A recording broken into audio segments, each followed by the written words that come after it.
Nakapokus. Yan, nakawin.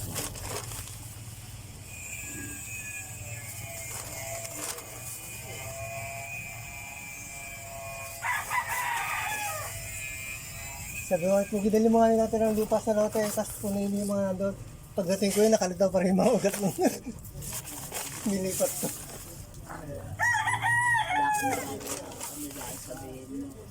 Ilagay, sabi nga niya, ilagay.